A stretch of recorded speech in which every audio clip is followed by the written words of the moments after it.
Welcome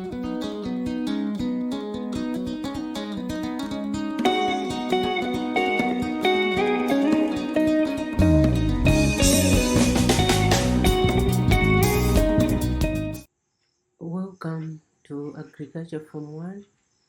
We are now on topic number 6, and the topic is agricultural marketing. Agricultural marketing. Last time we were looking on the main factors of production and other factors of production. So the emphasis was on production itself. So we have produced.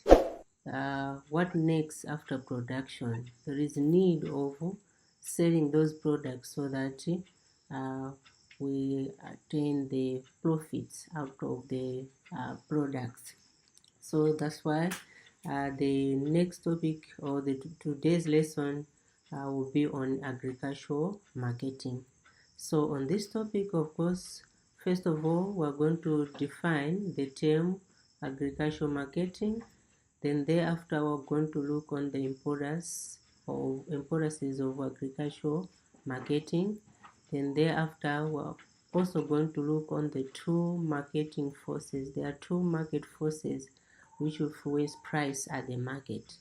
So we're going to discuss on two details on those two market forces, on how they influence price at the market. So be with me.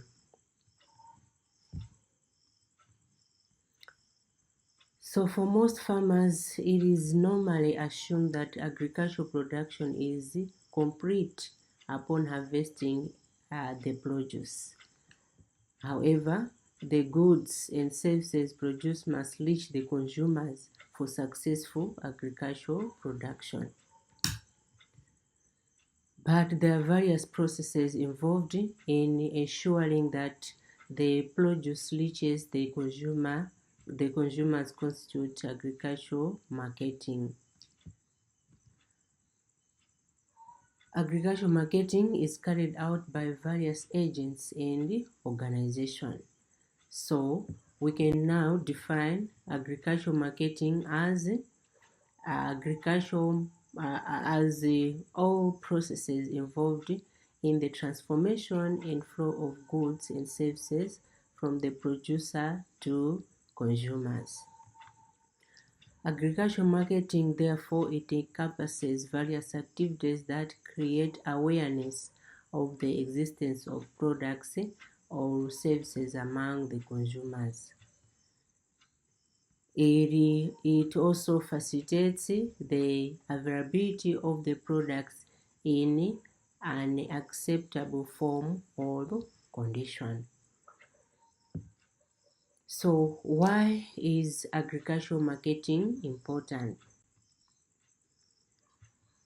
Agricultural marketing involves a chain of activities that help move goods and services from the producers to the consumers. Hence, agricultural marketing is very important. These activities include buying, selling, transportation, processing, grading, packaging, or packing. Therefore, some of the importance of agricultural marketing may include: number one, a farmer or producer gains income from the sale of their produce or service. Once marketing is done, obviously the farmer or the producer will gain income out of the sales of the produce. Apart from that, there is also creation of employment opportunities in transportation. As the people will be transporting those produce, they'll earn something at the end of the day. And also those who will be involved in advertising, they also earn something. Brokerage, storage, and financing services. By the end of the day, those people who will be facilitating those services, they will also earn money out of they'll earn money. So this is a source of employment. Agricultural marketing is a source of employment. It's not always that agricultural marketing will take place within the community or within the country, but sometimes the produce can be exported outside the country.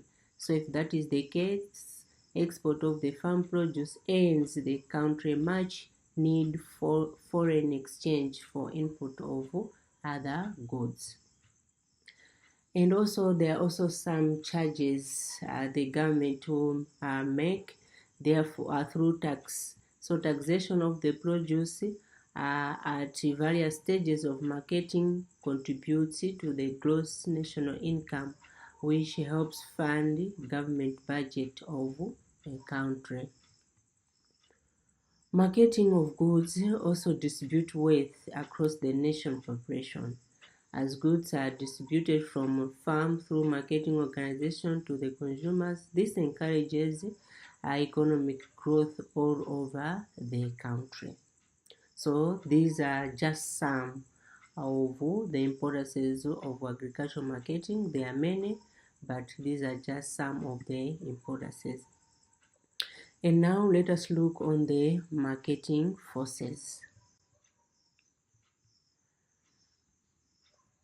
Remember, we can define a market as a place where goods and services are exchanged. In this context, a market is a physical place, and it can range from shops and supermarkets to open air spaces.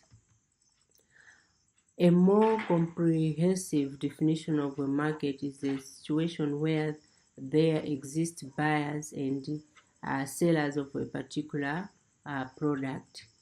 The buyers and sellers may meet physically, although sometimes buying and selling may be done electronically. Therefore, we can define a market as the interaction of demand and supply that shapes a market economy. So there are two main forces at the market which shapes economy or shapes the price at the market, and that's demand and supply. So let us look on two details how these two market forces influence price at the market. We can define demand as the quantity of goods and services that consumers are willing and able to buy at a particular price within a given period of time in a particular place. So that's the definition of demand. We're talking of quantity of goods and services the consumers are willing and they are able to buy at a particular price.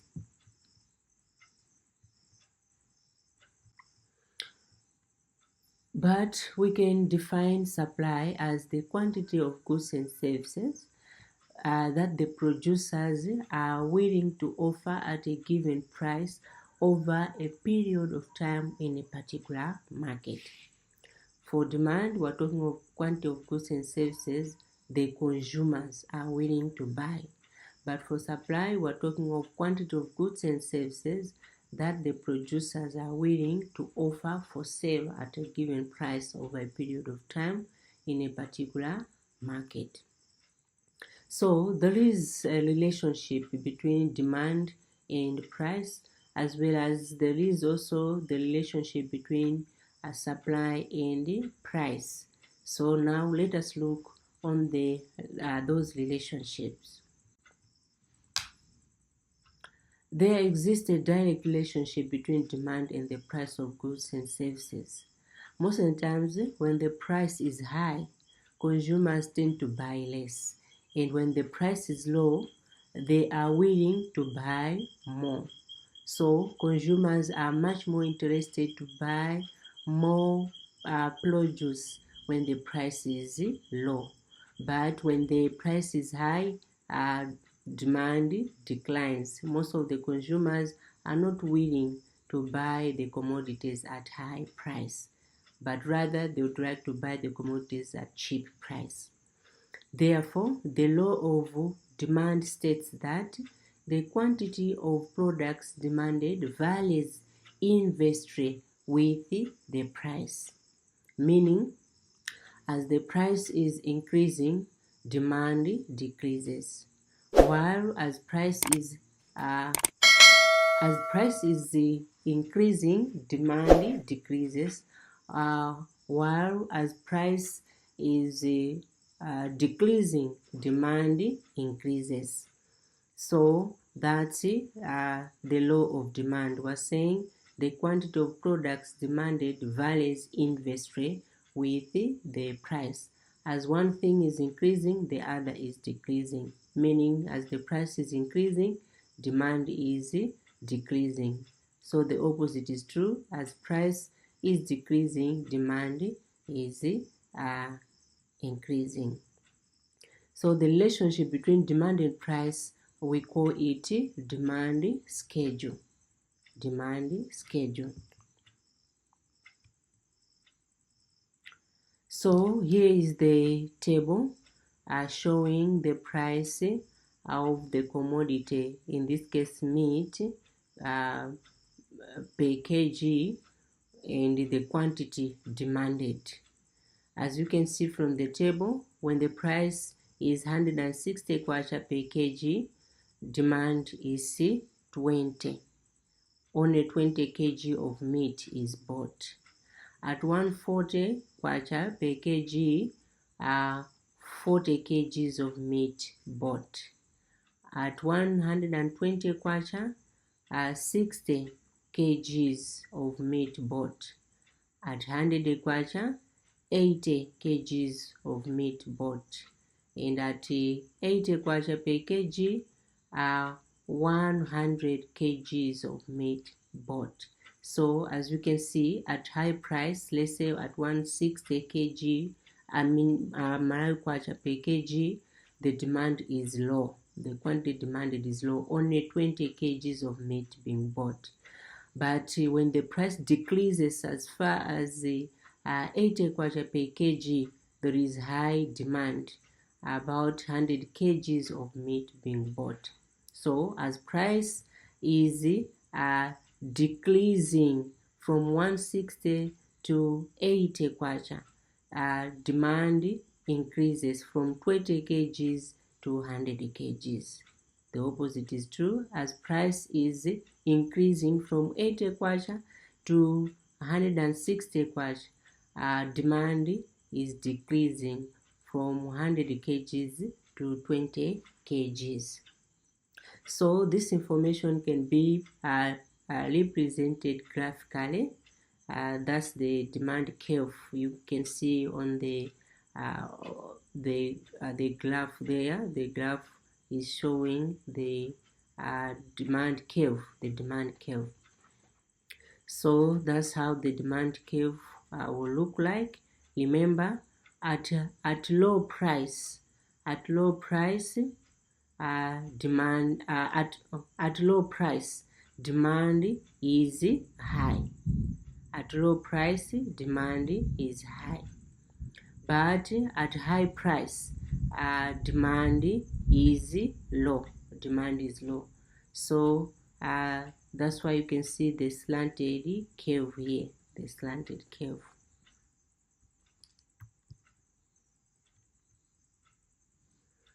So from the graph, we can interpret that more meat is demanded when the price falls. For example, only 20 kgs meat is bought at 160 kwacha, but at 80 kwacha per kg, 100 kgs of meat is bought. So the quantity of meat bought is maximum when the price is the lowest. And when the curve cuts the vertical axis, the quantity demanded is 0, and nobody is willing to buy at that price.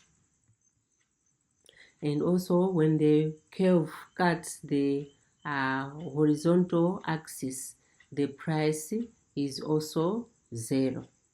This indicates that the excess quantity that could be given free without paying.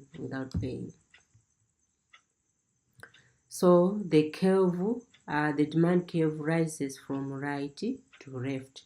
According to the curve, it rises from right to left.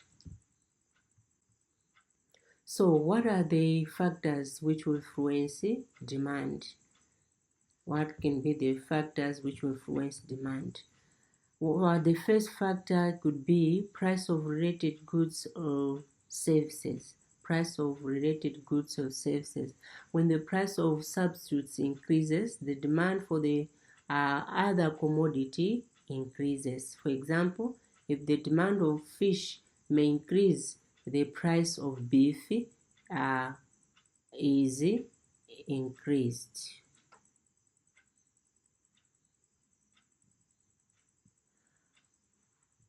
Apart from that, another factor is population.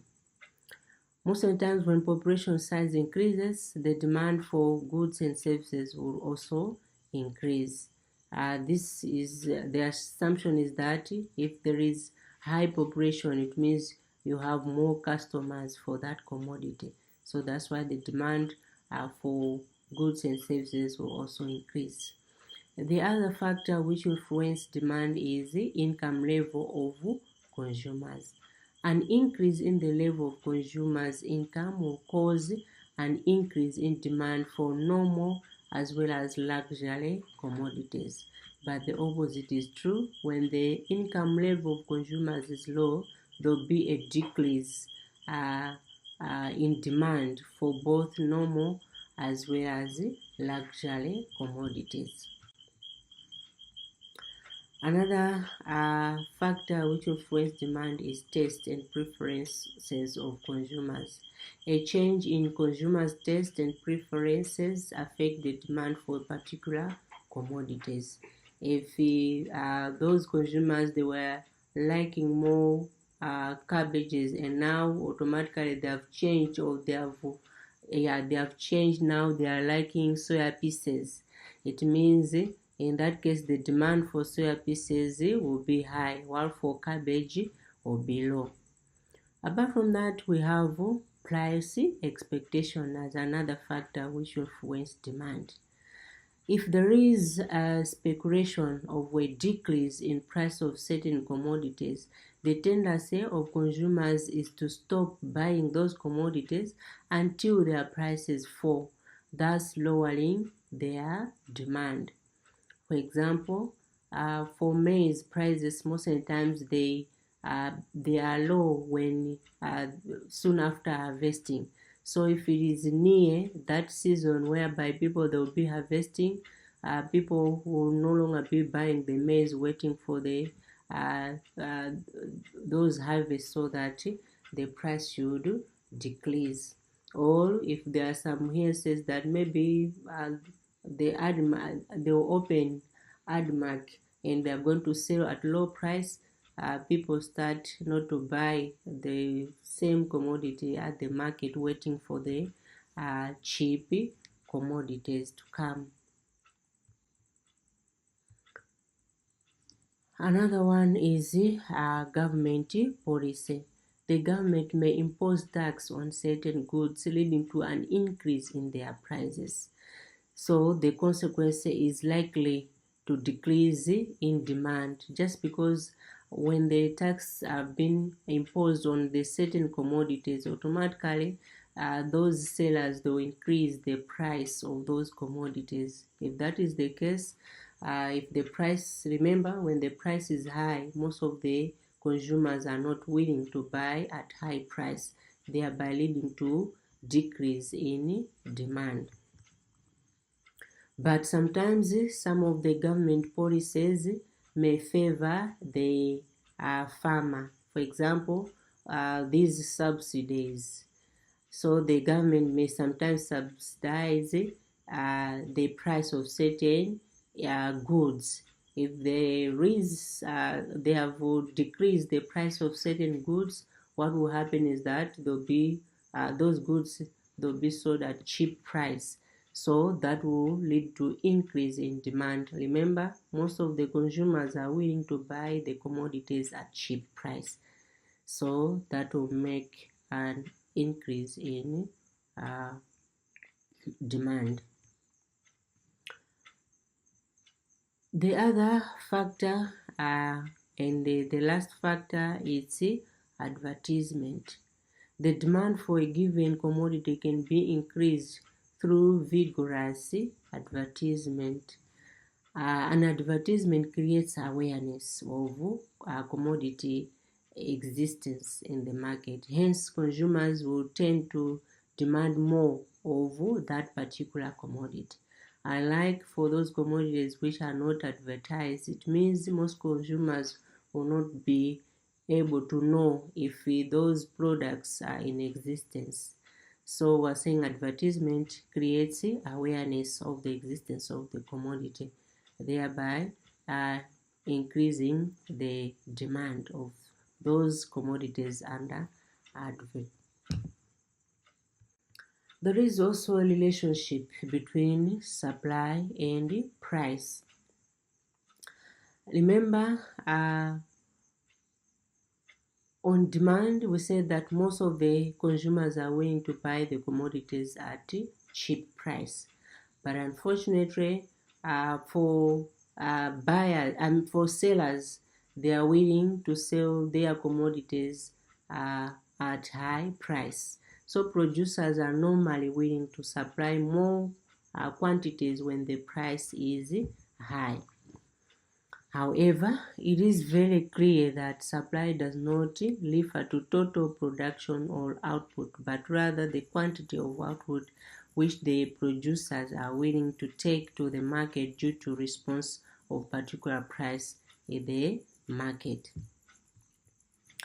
So, this relationship between price of commodity and quantity supplied in the market is termed as the law of supply, which states that as the price of goods or services increases, the corresponding quantity of goods or services offered for sale increases, or vice versa.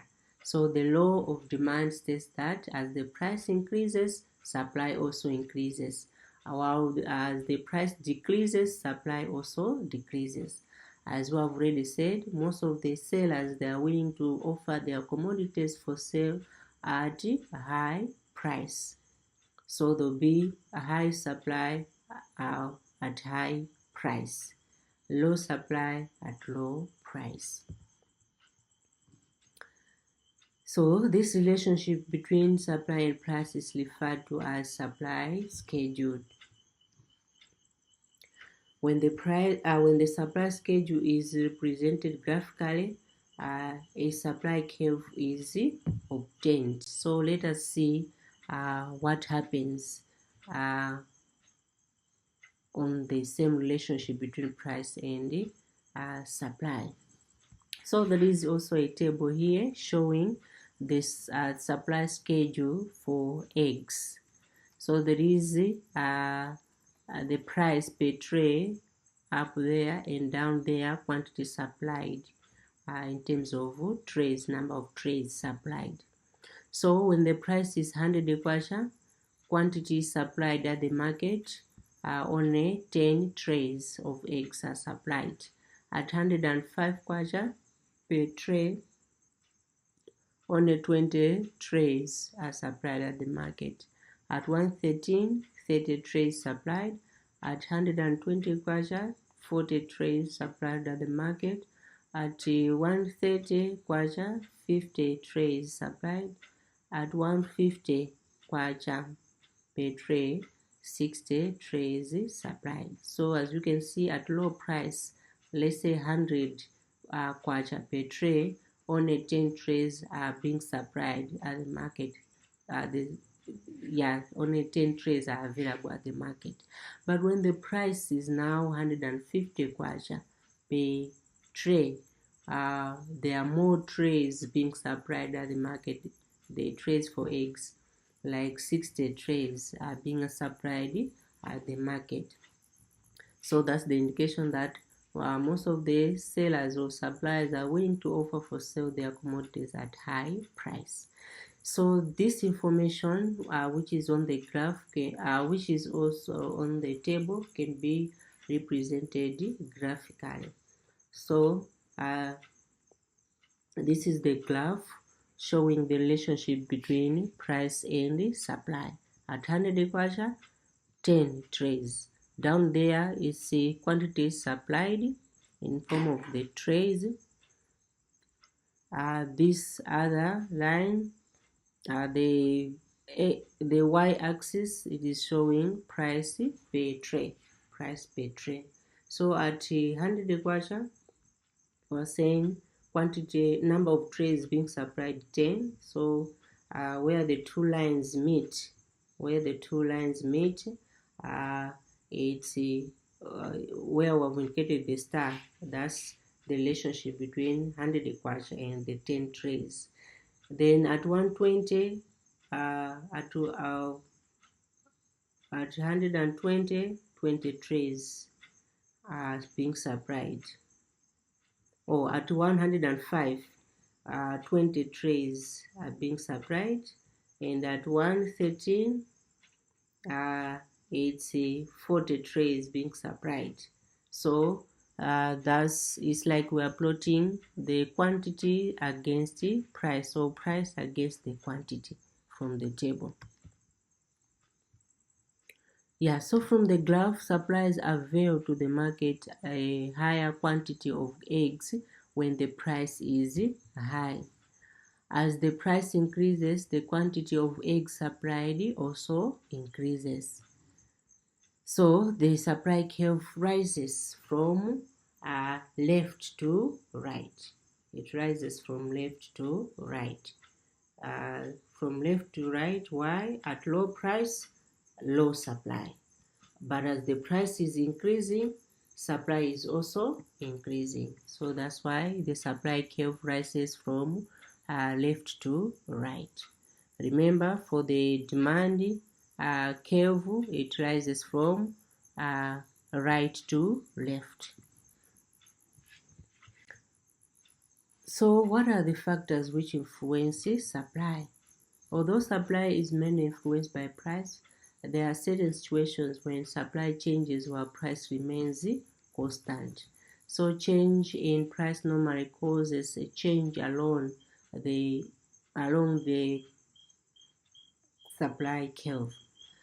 But changes in supply due to other factors involve a shift of the supply curve either to the right or left. So the following are some of the factors. Number one, number of sellers. Number of sellers. When the number of sellers dealing with the same product increases, the supply of the same product will also increase. If there are so many sellers at the market selling the same product, it means the supply of such products will increase at the market. Another factor is the price of related goods. When the price of a substitute of a commodity increases, the supply of the commodity decreases. For example, if the price of margarine increases in comparison with that of butter, suppliers will increase the supply of margarine and reduce that of butter. Remember, the sellers, they are willing to offer for sale the commodities which are of with high price. Apart from that, change in technique of production. Invention of new technology in production may lower the cost of production of a particular commodity and consequently increase the supply of that commodity. Apart from that, change in weather. Favorable weather conditions encourage a high production of certain commodities, increasing their supply. So if the weather is favorable to some of the commodities, they'll be in high production. So if there is high production of those commodities, it means they'll also be much more available at the market, increasing their supply. Apart from that is pricing expectation. When sellers expect that the price of commodity will increase, the supply less, awaiting the price to rise. If the price of commodity is expected to fall, more of the commodities will be supplied for sale before the price falls. So if there are some rumors that the price at the market of certain commodity will increase, those suppliers, they will keep their commodities and sell when the price is high at the market. But if there is a rumor that the price will fall at the market, then they will sell first their product before the price falls at the market. Apart from that, it's government policy. Government imposition of tax on a commodity raises its cost of production. That's fewer farmers are willing to produce it. This lowers the supply of that particular commodities. So most of these government policies, if they do not favor the farmer, the expectation will be low production. So if there is low production, it means there will be short supply of such commodities at the market. Yeah, so that's it on the two market forces which will raise price at the market. Now let us summarize on how market forces determine price. According to what we have learned, price is the amount of money paid for goods bought or services rendered. So price determinants refers to how demand and supply interact to determine the price of commodities. So producers influence the supply, whereas consumers influence the demand of the commodities. So demand and supply therefore influence the price of a commodity in a given market at a particular time. And also producers are normally prepared to sell the largest quantity of a product when the price is at its highest. And also consumers, on the other hand, are willing and able to buy the highest quantity when the price is at its lowest.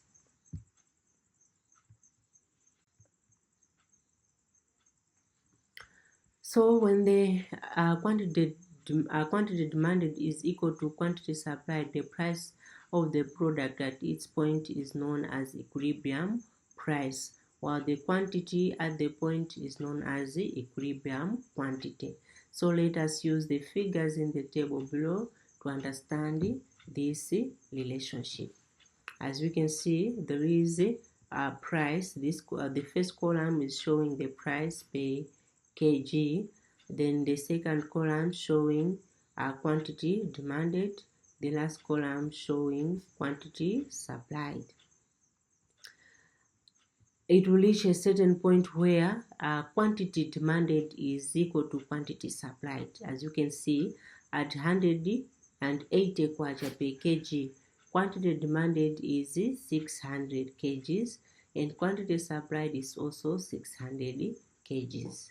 This means that at 180 kwacha, all the commodities which were supplied at the market were bought. All the 600 kgs of commodities which were supplied at the market, they were bought. So most of the times at this stage, it is the one which will influence the market price. It's like now the two, remember, consumers are willing to buy the commodities at cheap price, but the sellers are willing to offer for sale their commodities at high price. So it's like the two forces now. Others, they want at high price, others, they want at low price. So these two forces, they need to reach an agreement point. So that agreement point, we find it at that price where the quantity demanded is equal to the quantity supplied. So from the schedule, from the table, the equilibrium price is 180 kwacha. So an equilibrium price, we're talking of that price where the quantity demanded is equal to quantity supply. So at this point, the quantity supplied and quantity demanded is 600 kgs. So this is called equilibrium quantity. Like 600 kgs is the equilibrium quantity. A rise in price would change both the quantity supplied and demanded. As you can see, a rise, if you can just increase the price from 180, which is the equilibrium price, to 200, there is a change in demand as well as supply. For demand is 500, for supply is 700. The same applies if we can just decrease from 180 to 140. You can see there is also a change in demand as well as supply. For demand is 700 while for supply is 500. So the information from the table can be represented graphically as well. Remember, supply increases from left to right.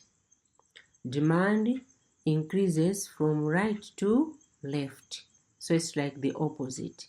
It means the two curves they will intersect at some point they will intersect.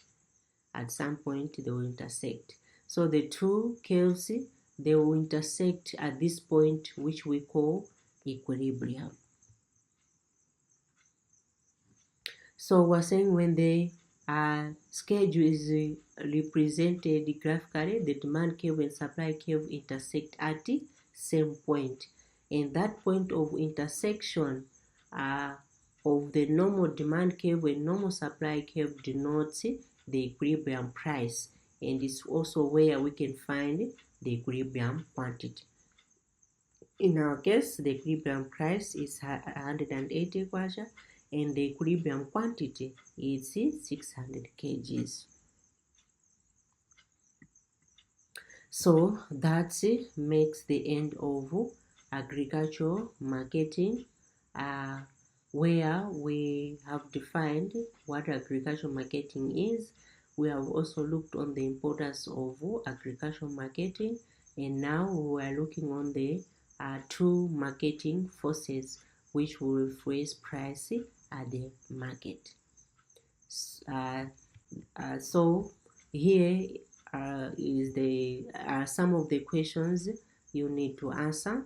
The first question, you need to define the term marketing. Then you need to state the law of demand and also state the law of supply. Another question can be, other than price of commodity, what factors affect the A, supply of a commodity in the market, B, demand of the commodity at the market. So next time I will proceed by looking on the categories of marketing functions. Categories of marketing functions. So till we meet, goodbye.